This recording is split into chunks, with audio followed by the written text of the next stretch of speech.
267쪽에 보세요. 예. 3번에 점유보호 청구죠. 그러니까 우리가 물권적 청구권 공부할 때 근거에 따라서 두 가지로 봤어요. 그러니까 점유권에 근거한 게 있었고 본권이 있는데 우리가 이제 점유권 공부하는 거니까 마지막에 이제 점유권에 기한 물권적 청구가 나오는데 한 장 넘겨보시면 반환 청구가 있죠. 반환 청구의 별표 2개 해두시고요. 나오면 거의 시험은 반환 청구에서 나옵니다. 그리고 오른쪽에 제거가 있고 밑에 예방이 있는데 예방은 1항 볼게요. 206조 1항. 점유자가 점유의 방해를 받을 염려가 있는 때에는 현재 침해는 없지만 염려가 있으면 방해 예방 또는 또는에 동그라미 해두세요. 예방 또는 손해배상의 담보를 청구할 수 있다. 그러니까 예방 조치를 취하든지 아니면 담보를 제공해라라고 요구해야지 예방과 함께라고 하면 틀려요. 우리 시험에 몇 번 출제가 됐는데 틀리게 나오면 예방과 또는 예방 및 이렇게 나오면 틀려요. 그러니까 예방 조치를 취하든지 아니면 담보를 요구한다. 둘 중에 하나라는 점만 조심하시고요. 근데 시험이 나오면 거의 이제 반환 청구가 나와요. 204조를 볼게요. 268쪽에 204조 제1항. 점유자가 점유의 침탈을 당한 때에는 그 물건의 반환 및 손해배상을 청구할 수 있다. 그러니까 점유물 반환 청구는 언제 하는 거냐면 침탈 시 하는 거예요. 침탈 당했을 때. 2항. 전항의 청구권은 침탈자의 특별 승계인에 대하여는 행사하지 못한다. 그러면 포괄 승계인에게는 할 수 있는 거죠. 그러나 승계인이 악의인 때는 그러하지 아니하다. 그럼 특별 승계인이라 하더라도 악의일 때는 할 수 있다는 거야. 그럼 이제 결론적으로 말하면 누구에게만 할 수 없는 거냐면 선의의 특별 승계인에게 행사할 수 없다. 침탈자의 선의의 특별 승계인에게 할 수 없고요. 3항. 제1항의 청구권은 침탈 당한 날로부터 1년 내에 행사해야 한다. 제척기간 1년이 있고요. 점유 횟수입니다. 점유 횟수. 일단 첫 번째로 용어를 좀 보실 게 점유 횟수라는 건 점유권에 기한 반환 청구를 말하는 거예요. 그러니까 소유권에 기한 반환 청구는 소유물 반환이라고 하지 점유 횟수라고는 부르지 않아요. 그러니까 우리가 일상적인 용어로 점유 횟수라고 하면 점유권에 기하든 소유권에 기하든 횟수인가 보다라고 생각할 수 있지만 법에서는 용어를 구별해요. 그러니까 점유 횟수라는 건 뭐에 근거한 거야? 점유권에 근거한 거지 소유권에 근거한 게 아니고요. 그럼 점유권에 기한 반환 청구는 침탈 시에 행사해야 한다라고 되어 있고요.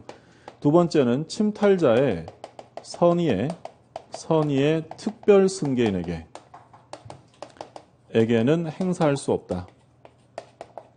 세 번째로 제척기간 1년의 제한이 있습니다. 그럼 이제 첫 번째부터 좀 조심하실 점은 침탈 시에만 행사해요. 그러니까 침탈이라는 건 자기 의사에 반하여 점유를 빼앗기는 게 침탈이죠. 그러면 유실물이나 또는 사기당한 물건. 그러니까 유실물은 자기가 잃어버린 거예요. 이건 침탈이 아니고요. 그리고 사기당해서 물건을 인도했다면 역시 이것도 침탈이 아니죠. 자기가 스스로 준 거니까. 따라서 유실물이나 사기당한 물건은 점유 횟수의 대상이 될 수 없습니다. 그러니까 특히 이거 가지고는 시험에 여러 차례 출제가 됐어요. 그러니까 사기당하여 교부한 물건에 대해서는 점유물 반환 청구를 할 수 없는 거예요.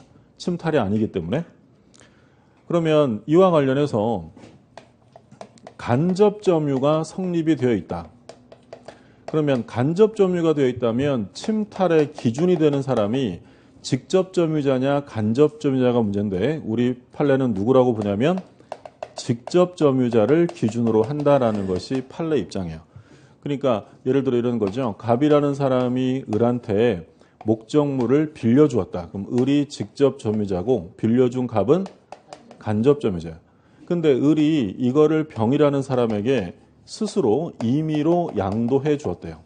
임의로 넘겨주었는데 이것이 간접 점유자 의사에 반했다라는 거예요. 그러면 만약에 간접 점유자를 기준으로 한다면 이 사람의 의사에 반한 거니까 침탈로 볼 수 있는데 직접 점유자는 자기가 스스로 넘겨준 거죠. 그럼 얘를 기준으로 하면 침탈이 아니라는 거예요. 그럼 우리 판례는 누구를 기준으로 한다고요? 직접 점유자. 그럼 이건 침탈로 볼 수 없다. 그렇다면 갑은 이 병을 상대로 점유 횟수를 청구할 수 있어요? 없어요? 없어요. 뭐가 아니니까. 침탈이 아니니까. 이게 첫 번째 점유권에 기한 반환 청구에서 문제가 되는 거고요. 두 번째는 침탈자의 선의의 특별 승계에게는 행사할 수 없다. 그러니까 뭐 사례를 들어서 보면 갑이라는 사람이 예를 들어 소유자이면서 점유자인데 이걸 을이 빼앗아 갔다. 침탈을 했대요.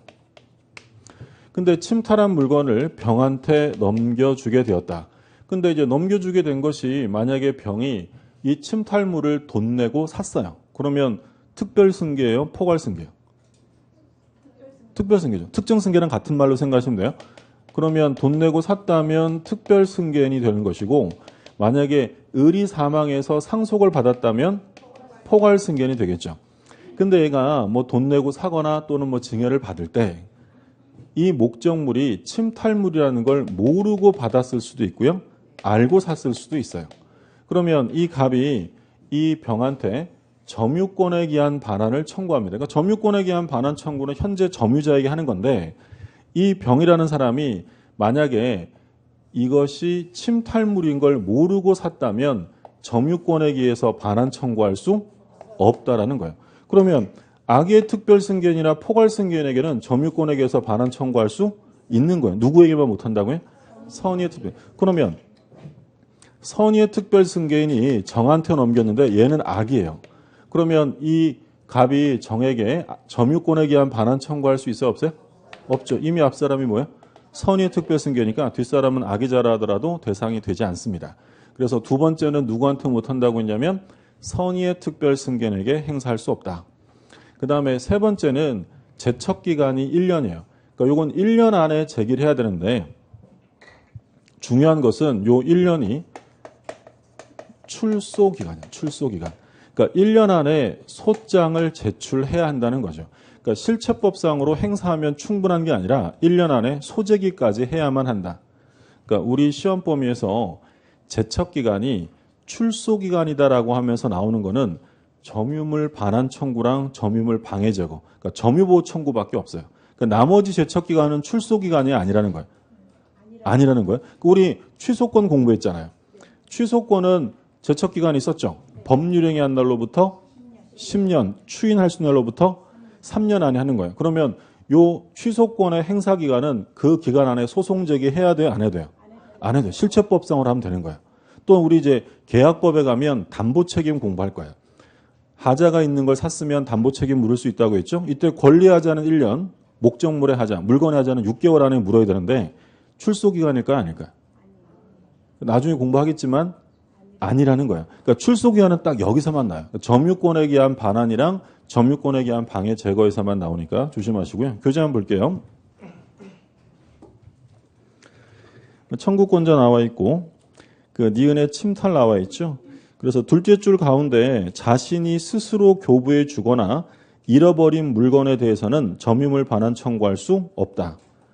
그리고 사기의 의사표시에 의해 건물을 명도해 준 것이라면 건물 점유를 침탈당한 것이 아니므로 피해자는 점유회수의 소권을 가진다고 할 수 없다. 그래서 유실물, 사기당한 물건 나왔고요. 판례박스에 나오죠. 줄거두세요. 간접 점유 성립 시 침탈의 기준이 되는 자는 누구냐면 직접 점유자. 판례 내용을 볼게요. 직접 점유자가 임의로 점유를 타에 양도한 경우에는 점유 이전이 간접 점유자 의사에 반한다 하더라도 간접 점유자의 점유가 침탈된 경우에 해당하지 않는다. 그러니까 간접 점유자 의사에 반하느냐 그건 관심 없어요. 뭐만 보시면 돼요. 직접 점유자가 넘겨줬대요. 그러면 이건 침탈로 보지 않는다. 그러니까 기준이 되는 사람은 누구냐면 직접 점유자다라는 거죠. 그 다음에 상대방이 나오죠. 이번에 상대방. 둘째 줄에 보시면 다만 줄거두세요. 침탈자의 선의의 특별 승계인에게 행사할 수 없다라고 되어 있죠. 행사 내용은 반환 및 손해배상이고 오른쪽에 제척기간 나오는데요. 둘째 줄에 별표해 두세요. 1년이라는 제척기간은 재판 외에서 행사하는 것으로 족한 기간이 아니라 반드시 기간 내 소를 제기해야 하는 이른바 출소기간이다라는 점 봐두시고요. 자, 그러면 지금 점유권에 기한 반환 청구는 세 가지의 제한이 있었어요. 침탈 시에 해야 한다. 두 번째, 선의의 특별 승계인에게 못하고 1년 안에 소제기해라. 그러면 얘를 볼 때는 항상 뭐를 또 같이 생각하셔야 되냐면 소유권에 기한 반환 청구가 있죠. 그럼 소유권에 기한 반환 청구는 이런 제약이 있느냐? 이런 거 없어요. 그죠? 305쪽을 보세요. 305쪽에. 305쪽에 소유물 반환 청구가 나오죠. 그러니까 아까 말씀드린 것처럼 점유물 반환은 점유 회수라고 쓰지만 소유물 반환은 점유 회수가 아니라 그냥 소유물 반환이에요. 소유자는 그 소유에 속한 물건을 점유한 자에 대하여 반환을 청구할 수 있다. 그러나 점유자가 그 물건을 점유할 권리가 있는 때는 반환을 거부할 수 있다. 이거 우리 봤던 거 기억나시죠? 예. 기억 안 나도 줄거 있고 막 그러지 않아요? 예, 다 봤던 거예요. 예. 그럼 소유권에 기한 반환 청구는 누구에게만 행사하지 말라는 거예요? 점유할 권리 있는 자. 그러니까 점유물 반환은 이런 제약이 있는데 소유물 반환은 그런 제약이 전혀 없는 거예요. 다만 점유할 권리 있는 사람에게 하지 마라. 이때 점유할 권리 있는 사람으로 본 대표적인 사람이 미등기 매수인 또는 취득시 완성자 이런 사람 봤잖아요. 그러면 여기서 한번 볼게요. 이 갑이 선의의 특별 승계인에게 점유권에 기한 반환 청구할 수 없어요. 소유권에 기한 반환 청구할 수 있어요? 없어요? 당연히 할 수 있는 거예요. 점유물 반환에 대한 제약이 소유물 반환에 없는 거예요. 예를 들어 제가 이 책을 잃어버렸어요. 이 책을 잃어버리면 유실물이죠. 그럼 점유물 반환 청구 돼야 안 돼요? 안 돼요. 침탈이 아니니까. 그럼 소유물 반환은 돼야 안 돼요? 그건 당연히 되는 거예요. 예를 들어 제가 이 책을 침탈당한 지 1년이 넘었어요. 뺏긴 지 1년 넘었다면 점유물 반환 청구할 수 없어요. 소유물 반환 청구는. 얼마든지 할 수 있다는 거예요. 그걸 비교해 두셔야 되고 그럼 결국 점유물 반환과 소유물 반환 중에서 어느 게 훨씬 더 강력한 거예요. 소유물 본권이 훨씬 더 강한 거죠. 점유물 반환에는 이런 제약이 있다. 그래서 언제부터 1년 안에 하래요? 침탈 당한 날이에요? 침탈 당함을 안 날이야? 당한 날. 객관적 사실이 있었던 날부터. 간평에서 한번 침탈 당함을 안 날 이렇게 틀리게 낸 적이 있는데 비교 침탈 당한 날로부터 1년 안에 하면 돼요. 자, 그리고 방해 제거도 역시 그 269쪽에요. 방해 제거도 2번에 제척 기간 이렇게 돼 있죠. 둘째 줄의 가운데 무슨 기간으로 돼 있어요? 출소 기간이에요. 그러니까 반환 방해 제거 1년 다 출소 기간이다라는 점 확인해 두시고 자, 그다음에 270쪽을 볼게요. 자, 표로 정리를 다시 해 놨고요. 밑에 이제 예제를 보면 갑이 점유하고 있는 X 물건을 을이 침탈한 경우에 틀린 것입니다. 1번 갑의 을에 대한 점유물 반환 청구권은 침탈 당한 날로부터 1년 내에 행사해야 하는데 이는 출소 기간이다. 1번 맞죠? 맞고요. 2번 을이 선의의 병에게 X 물건을 매도 인도한 경우 갑은 병에 대하여 손해배상을 청구할 수 없다. 자, 병이 뭐예요, 그러면? 선이고, 샀으니까 선의의 특별승계인이죠. 행사할 수 없고요. 3번, 을이 선의의 병에게 X 물건을 매도 인도한 경우 갑은 병에 대하여 점유물 반환 청구권을 행사할 수 있다. 자, 병이 뭐예요, 병이? 선의의 특별승계인이죠. 그러면 갑은 선의의 특별승계인에게 점유물 반환 청구할 수 있어요, 없어요? 없는 거죠. 정답은 3번이죠. 4번. 그러니까 시험이 이런 구조로 나오면 답은 거의 둘 중에 하나인 거야. 2번 아니면 3번이죠. 거의 같은 구조로 되어 있는데 하나는 있다고 하나는 없다고 이렇게 되면 틀려도 2번을 찍고 틀려야지. 그렇죠? 5번 찍고 억울하다 이러면 안 돼요. 그죠? 예. 그 다음에 4번. 갑이 정소유의 X 물건을 임차하여 점유하고 있었던 경우 누가 소유자예요? 정. 그럼 갑이 임차인이었다는 거죠. 정도 을에 대하여 점유물 반환 청구권을 행사할 수 있다. 정은 뭐라고 불릴 수 있는 사람일까요? 정이 소유자고 갑이 임차인이에요. 근데 뭘 청구할 수 있는지를 물어봐요? 점유물 반환 청구. 그럼 점유물 반환을 청구하려면 이 사람은 점유자여야 되잖아요. 그럼 정은 점유자야 아니에요?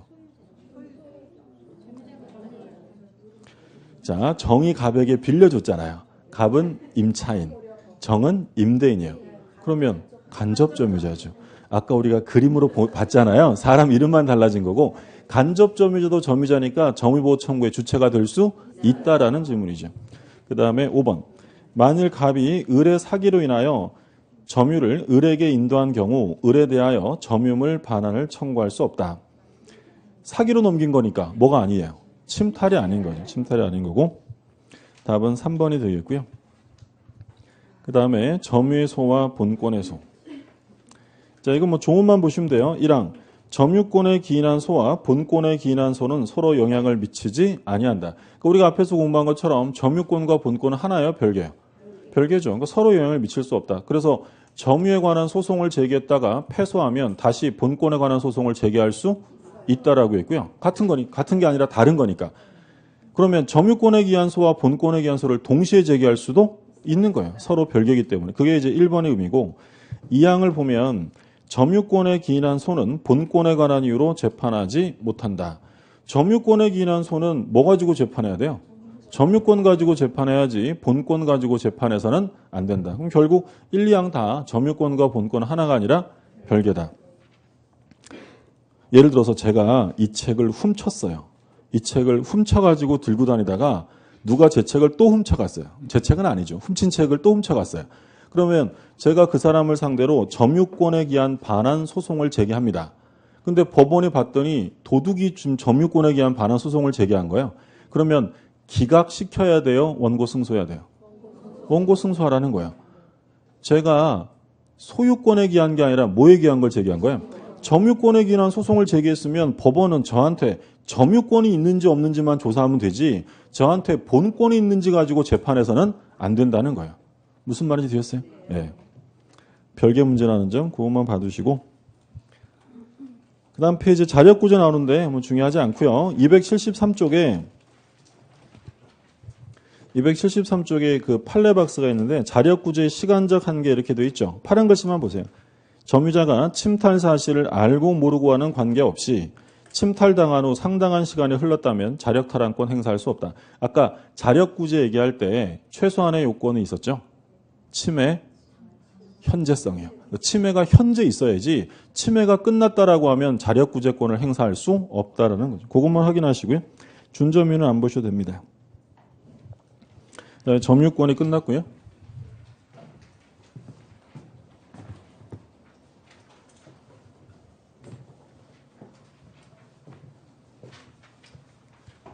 그 다음에 이제 소유권이 나오죠. 소유권 서론인데 조문 보세요. 211조. 소유자는 법률의 범위 내에서 그 소유물을 사용, 수익, 처분할 권리가 있다. 그러니까 우리 민법에서는 소유권의 기본적인 구성 내용, 권한으로서 사용, 수익, 처분 이렇게 되어 있죠. 무제한은 아니고 법률의 범위 내에서라고 되어 있고요. 그 다음에 뭐 소유권의 성질 안 보셔도 되고요. 오른쪽에 보면 부동산 소유권의 범위, 그러니까 1번의 토지 소유권의 범위죠. 자, 지금 이게 토지예요. 토지. 그러면 토지 소유권의 범위는 지표면에만 미치는 게 아니라 지하, 지상에 다 미친다라고 했죠. 그러면 예를 들어서 여기에 나무가 심어져 있다. 자, 그러면 이 나무는 토지 소유권의 범위에 들어가야 안 들어가요? 들어가요. 그렇죠? 요거는 부합되는 것으로 보니까. 근데 나무가 아니라 여기에 성숙한 농작물이 있어요. 토지 소유권의 범위에 들어가지 않죠. 나무는 들어가지만 농작물은 경작자 소유다라고 했죠. 자, 그럼 여기에 건물이 있어요. 건물. 토지에 있는 건물은 토지 소유권의 범위에 들어가야 안 들어가요? 안 들어가요. 그렇죠? 건물은 언제나 독립한 물건이니까 토지와는 별개고요. 여기에 토지에 돌덩이가 이렇게 있어요. 돌덩이. 이 돌, 자연석이에요. 자연석. 원래 있는 돌. 이건 토지 소유권과 별개예요. 일부예요. 일부죠.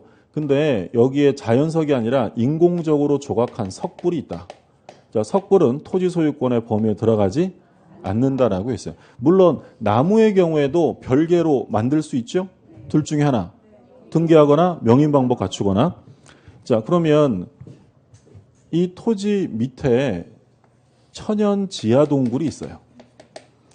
토지 밑에 천연 지하 동굴이 있으면 토지와 별개일까요? 토지의 일부일까요? 토지의 일부예요. 동굴도 토지에 들어가는 거고요. 자, 그리고 여기에 돌덩이가 있으면 지하에 있는 것도 토지의 일부인데, 근데 이것이 광업법이 규정하는 광업권의 대상이 되는 광물이에요. 그러면 이 광업권의 대상이 되는 광물은 토지 소유권의 일부예요. 별개로 달아요. 별개로. 우리가 앞에서 예외할 때 광업권 봤던 거죠. 자, 이 토지 밑에 물이 흘러요. 이 물이. 요 물이 뭐 지하수 또는 온천수 이렇게 될 수 있는데, 그러니까 이 지하수나 온천수는 별개의 독립한 물건일까요? 토지의 일부일까요? 토지 소유권의 일부예요. 그 얘기는 바꿔서 말하면 이 온천에 관한 권리는 토지 권리의 일부인 것이지 우리나라에 온천권이라는 관습상의 물권이 있어요? 없어요? 그런 건 없다라는 것이 판례 입장이에요. 그래서 뭐 교재 나와 있는데 뭐 교재 있는 것보다 좀 더 봤으니까 확인해 두시고. 근데 이게 실제로 토지 소유권의 범위와 관련해서 출제되는 경우는 드물고 거의 대부분은 토지의 저당권이 설정되었을 때 이 저당권이 어디까지 미치느냐. 바로 똑같은 문제예요. 그럼 토지 저당권이 설정되면 나무에 미쳐야 안 미쳐요? 이러시면 미치죠. 다 봤던 건데 이거 틀리면 어떻게. 토지의 저당권이 설정되면 나무는 토지의 일부니까 당연히 저당권이 미치죠. 경락인이 나무까지 가져가는 거예요. 건물에 미쳐야 안 미쳐요? 안 미쳐요. 그렇죠? 네. 결국 저당권의 범위와 관련해서 출제가 자주 되니까 그때 또 확인하실 거고요. 그런 내용들 나오고. 자, 그 다음에 276쪽에 상린관계가 나옵니다.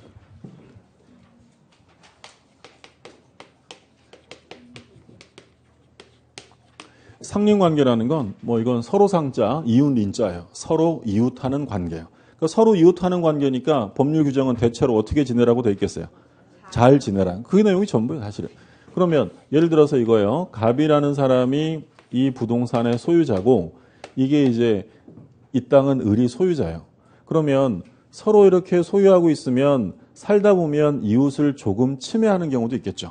그러면 갑이라는 사람이 을을 좀 침해하면 갑의 소유권이 확장되었다. 요만큼 넓어진 거고, 그러면 상대적으로 을의 소유권은 확장이 아니라 축소, 제한되겠죠.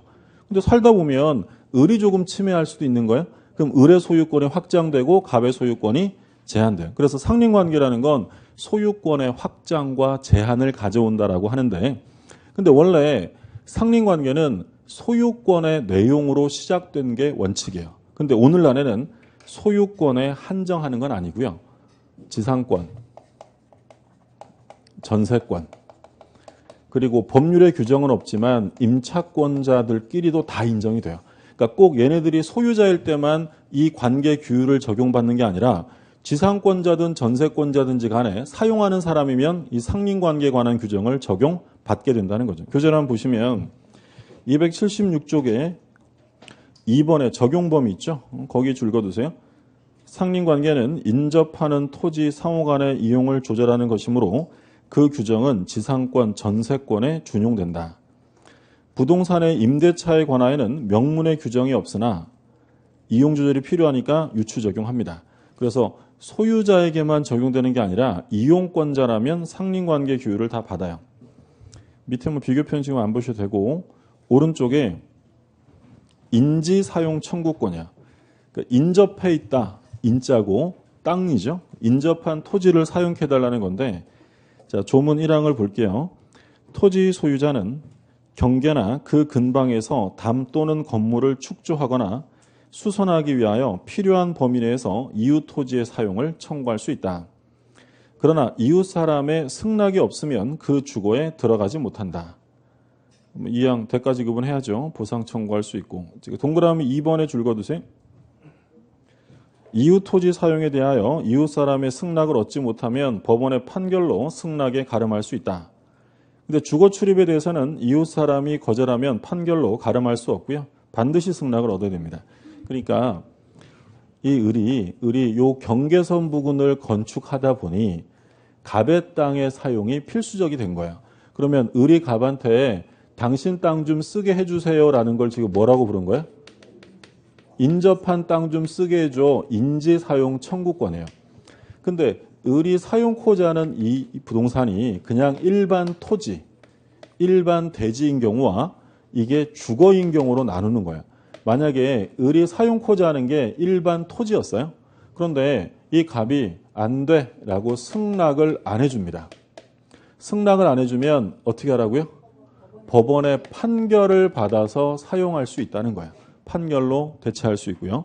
근데 을이 사용코지하는 게 토지가 아니라 주거예요. 주거. 그러면 승낙을 안 해주면 법원의 판결로 가름할 수 있느냐? 안 된다는 거예요. 그러니까 주거를 사용할 때, 남의 주거를 사용할 때는 반드시 승낙을 얻어야 되고요. 승낙을 얻지 못하면 판결로 대신할 수 없다. 이것만 구별하세요. 토지냐 주거냐 그것만 구별하시고, 그러니까 만약에 지문에 을이 갑의 토지 사용이 필수적인 경우에는 그 토지를 임의로 사용할 수 있다. OX예요. 그러면 안 돼요. 이 기출지문인데 사용이 필수적이라고 임의로 쓰는 건 아니죠. 임의라는 건 다른 말로 하면 지 마음대로라는 거잖아요. 뭘 받으라고요?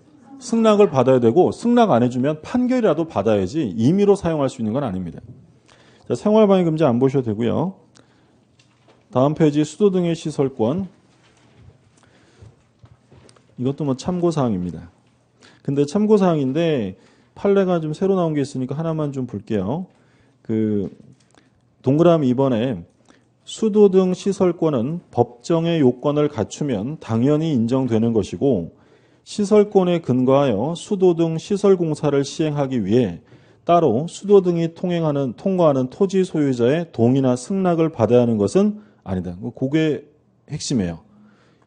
수도 등을 시설할 때 그 토지 소유자의 동의나 승낙이 필요해요? 필요 없다는 거예요? 필요 없다는 거예요. 그럼 최근 좀 나온 판례니까 그 점만 좀 주의하시고요. 근데 이게 시험에 나오면 6번이에요. 주의토지통행권 별표 2개 해두시고요. 상린관계에서는 제일 중요한 게 주의토지통행권입니다. 조문을 볼게요. 219조 제1항.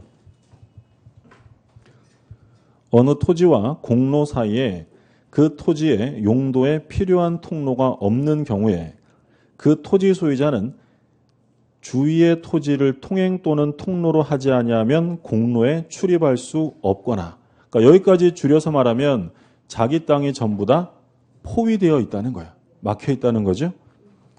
그렇죠? 우리 뭐 전문 용어로 맹지 이런 말 하잖아요. 그죠? 예. 그리고 두 번째, 과다한 비용을 요하는 때에는 그 주위의 토지를 통행할 수 있고 필요한 경우에는 통로를 개설할 수 있다. 그러나 이로 인한 손해가 가장 적은 장소와 방법을 선택해야 되고요. 이항의 대가 보상해야 합니다.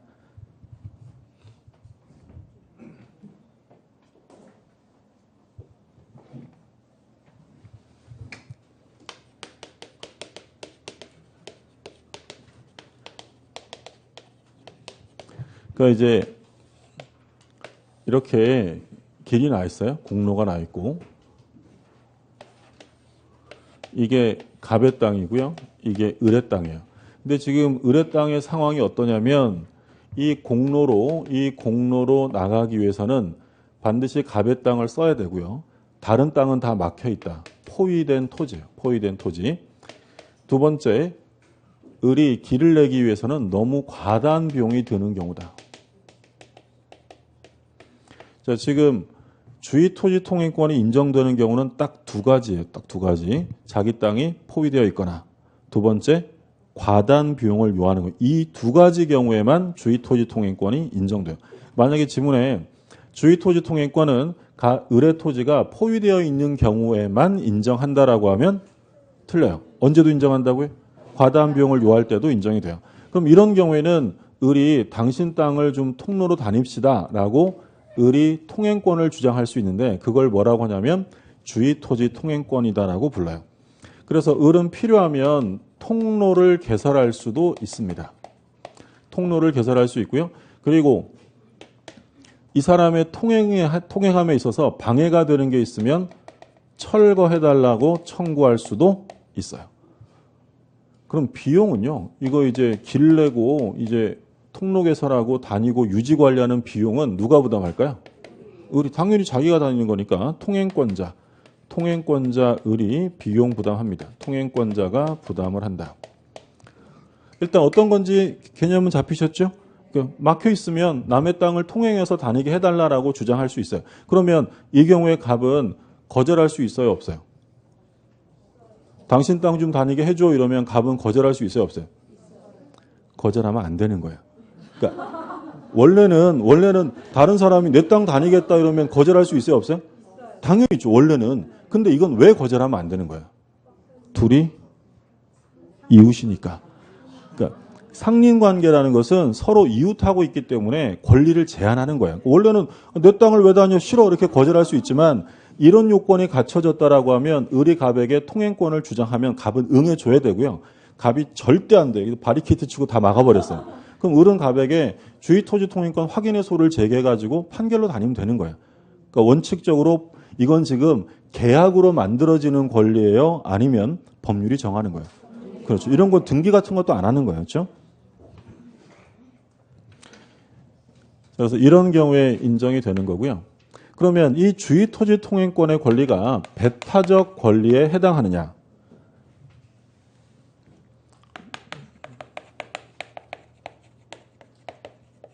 그러니까 을이 야, 나 이 통행 필요하니까 이거 나 혼자 다닐 거야. 너 건들지 마. 라고 을이 배타적 점유를 주장할 수 있어요? 없어요? 당연히 안 되죠. 이건 그냥 필요할 때 통행하는 것이지 배타적 주장을 할 수 없고요. 만약에 을이 배타적 점유, 통행하는 걸 넘어서서 배타적 점유를 하면 갑은 을에게 즉시 인도를 청구할 수 있습니다. 배타적 권리 아니고요. 그리고 이 주의토지 통행권은 현재 상황만을 보는 것이고요. 장차 이용 상황은 고려하는 것이 아니에요. 굉장히 소극적으로 인정해 주는 것이지 내가 여기다가 나중에 을의 이 땅에다가 큰 건물 지을 거야. 그러니까 네 땅 엄청 넓게 쓸게 라고 주장할 수는 없어요. 그건 그때 가서 볼 문제고 이건 현재 상황만 봅니다. 근데 여기 우회도로가 있어요. 우회도로가 있는데 을이 아유 돌아가려니까 요즘 무릎도 아프고요. 난 네 땅이 제일 편해. 편리하다는 이유로 주의토지 통행권 주장할 수 있어요? 없어요? 안 돼요. 그렇죠? 이거 안 돼요. 우회도로 있으면 돌아가야 돼요. 그럼 우회도로가 있는데 정 편리하게 갑의 땅을 쓰고 싶으면 어떻게 하면 될까요? 그때 계약을 해야 되네요. 그때는 통행지역권 계약을 하는 거고요. 우리가 지역권 가면 공부하겠지만 지역권은 계약을 해서 당사자 합의하에 하는 거고 그럼 계약은 땅 주인이 반드시 해줘야 돼요? 거절할 수도 있어요. 그건 얼마든지 거절할 수 있는데 이건 지금 계약이 아니라 이런 요건을 갖췄다면 당신이 이웃하는 관계니까 인정해 주어라라고 법이 정해놓은 거예요. 그래서 편리하다고 남의 땅 막 다니면 안 되는 거고요. 근데 통로가 있긴 있는데 통로가 기능을 다하지 못하고 있어요. 무늬만 통로지 사람 다니기 어렵더라. 그러면 통로가 기능을 못하면 주의토지 통행권 인정해야 하네? 인정해줘야죠. 기능을 못하고 있으니까. 근데 나중에 정상적인 공로가 개설이 되었다. 그럼 공로가 개설되면 통행권 계속 유지될까요? 소멸될까요? 당연히 소멸이죠. 이런 경우에는 소멸돼야죠. 남의 땅을 공로가 있는데 다닐 이유는 없잖아요. 공로가 개설되면 소멸되어지고 건축법상 도로의 포기, 도로 폭이 반사적으로 인정될 수 있느냐. 건축법에 가면 뭐 도로의 폭, 면적 제한 이런 거 나오죠. 예, 나중에 나올 거예요. 뭐 2m, 4m, 뭐 일반 도로 이런 거 나올 텐데 그러면 예를 들어 건축법에서 일반 도로 4m를 보장하고 있으면 주의토지 통행권의 통로도 4m가 보장되느냐 그렇게 볼 수는 없다는 거예요. 그러니까 우리 판례는 이 면적은 용도에 따라서 최대한 인정할까요? 최소한 인정할까요?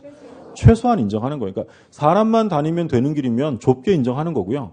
자동차 운행이 필요하면 그 정도까지 인정하는 것이지 건축법이 정하는 면적이 바로 확보되는 것은 아니다라는 게 판례 입장이고요.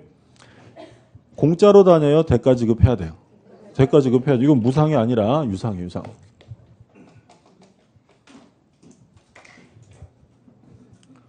근데 돈을 안 냅니다. 보상 의무를 이행하지 않고 있다.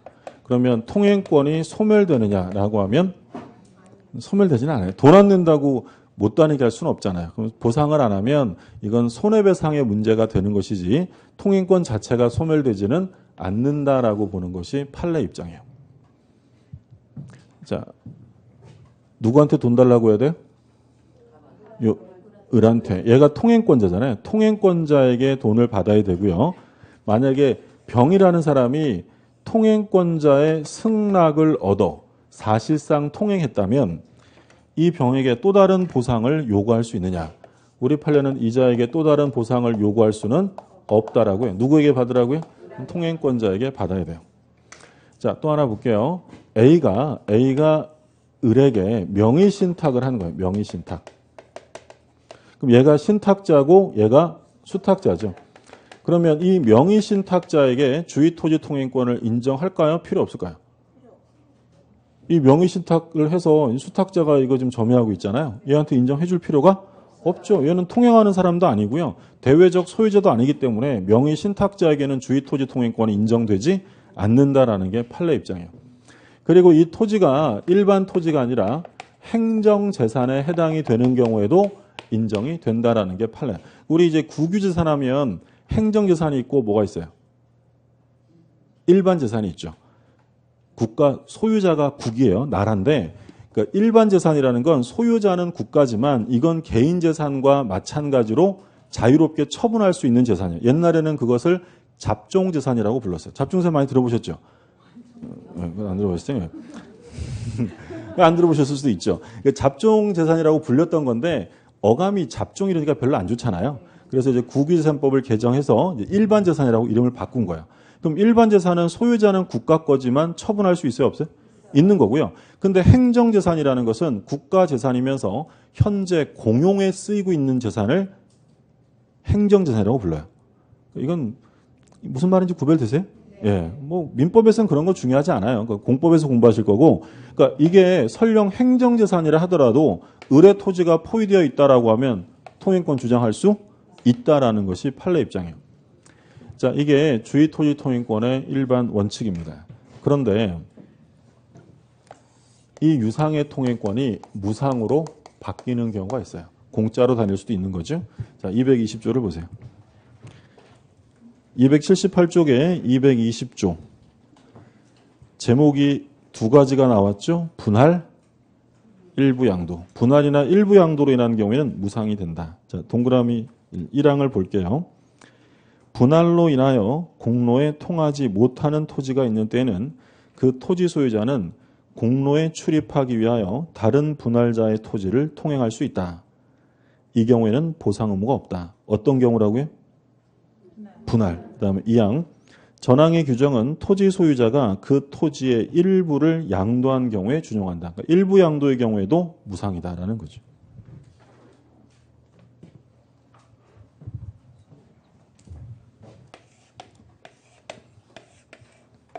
이게 갑이랑 을이랑 공유하던 거예요. 공유. 갑과 이 땅을 공유하다가 이 공유물을 분할합니다. 그래서 여기가 갑이 단독, 여기가 을이 단독으로 소유하게 되었는데 분할을 하고 보니 막힌 거예요. 그러면 을은 갑의 땅을 써야죠. 그런 경우에는 대가를 지급할 필요 없다는 거예요. 첫 번째 분할이고요. 두 번째는 이게 원래 다 갑의 땅이에요. 갑의 땅인데 갑이 잘라서 일부를 을에게 양도한 거예요. 그러니까 일부를 양수하고 보니 포위되었더라. 그러면 을은 갑의 땅을 통행할 때 무상이다. 그러면 무상이란 말이 나오려면 분할이나 일부 양도란 말이 나와요. 그러니까 분할이나 일부 양도로 포위된 토지가 발생하면 그때는 대가 지급할 필요 없다라는 거예요. 그런데 조심하실 판례는 무상의 통행권은 분할이나 일부 양도에 직접 당사자 사이에만 인정해요. 직접 당사자 사이에만. 그러니까 얘들이 지금 분할의 당사자잖아요. 얘네들만 무상해요. 그러니까 만약에 갑이 이걸 A에게 팔았어요. 그러면 이 A는 직접 당사자가 아니라 특별 승계인이죠. 특정 승계인. 또는 뭐 을이 B한테 팔았다. 이런 사람들한테는 이 규정이 적용될 수 없다라는 게 판례예요. 그러면 분할의 직접 당사자가 아니라 이런 특별 승계인들은 다시 219조의 원칙으로 돌아가서 대가 지급하고 사용 범위를 다시 결정하라는 게 판례입니다. 자, 교재를 볼게요. 자, 이거 뭐 전부 다 판례예요. 다 판례고 시험은 주의토지통행권은 시험에 나오면 100% 다 판례 가지고만 물어봐요. 판례가 어떻게 보고 있는지. 그러면 그 기역 278쪽에 기역에 볼 거예요. 기역은 뭐 새로 나온 판례니까 확인한 차원에서 보는데 기역에 보시면 주의토지통행권이 인정된다 하더라도 통로를 상시적으로 개방하여 제한 없이 이용할 수 있도록 하거나 피통행지 소유자의 관리권이 배제되어야만 하는 것은 아니므로 이렇게 돼 있어요. 그러니까 무슨 말인지 되셨어요? 그러니까 주의 토지 통행권이 인정된다고 해서 무제한 개방을 해야 되는 것은 아니고요. 당사자가 약정으로 통행 횟수나 시기, 방법을 결정할 수도 있다라는 거예요. 무제한 다 인정하는 건 아니고. 그 다음에 오른쪽에 니은에 줄 그어두세요. 주의 토지 통행권자는 통로 개설이나 유지 비용을 부담해야 한다. 누가 부담해야 한다고요? 통행권자가 해야죠. 그리고 판례 제목, 주의 토지 통행권은 배타적 권리가 아닙니다. 그 다음에 요건 나오죠. 요건 끝에서 둘째 줄, 기역 위로 둘째 줄이죠. 마지막에 뭐라고 되냐면 명의 신탁자에게는 주의 토지 통행권이 인정되지 아니한다. 줄 그어두시고 그 다음에 기역에 둘째 줄에 편리에 동그라미 해두세요. 거기 줄 그어두세요. 더 편리하다는 이유만으로 통행할 권리가 인정되지 않고요. 그 다음에 2번에 이미 기존 통로가 있더라도 그것이 당해 토지용에 부적합하여 실제로 통로로서의 충분한 뭘 못해요? 기능에 동그라미 되세요. 기능을 하지 못하면 인정이 돼요.